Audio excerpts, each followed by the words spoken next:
నారాయణ అంటే మనము నరులము ఉన్నాం కాబట్టి నారాయణగా మారాలంటే పాలు, ఉదాహరణ చిన్నగా చెప్తుంది పాల గురించి.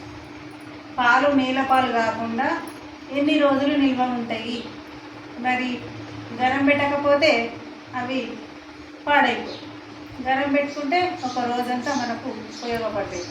ఆ పాలు టీ వేసుకోవచ్చు, పెరుగు వేసుకోవచ్చు, పెరుగుతో పాటు మజ్జిగ వేసుకోవచ్చు, మజ్జిగతో పాటు చిలికి వెన్న తీసుకోవచ్చు, వెన్నతో పాటు మళ్ళీ నెయ్యి కూడా చేసుకోవచ్చు.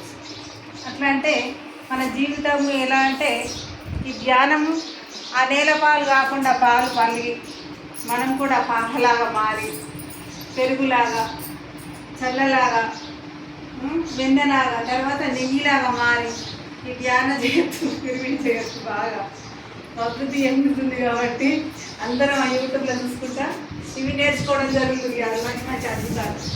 ఆ సారి చెప్పింది ఇదే, మనము ఎన్నెలాగా కాకుండా, పాలలాగా నేల పాలు కాకుండా ఒక నెయ్యిలాగా అందరికీ సువాసన ఎంత వాసన వస్తుంది. నెయ్యి గరం పెడితే ఆ నెయ్యి కూడా ఎన్ని రోజులు నిల్వ ఉంటుందని సారి చెప్పాడు. ఆ సారి చెప్పిన దాన్ని వచ్చేటి ఒక సంవత్సరం, ఒక్కొక్కరు నెల 2 నెలలు కాదు, సంవత్సరాల పాటు ఉంటుంది. అది సంవత్సరాల పాటు ఖరాబ్ కాకుండా అన్నిటికీ ఉపయోగపడేది నెయ్యి.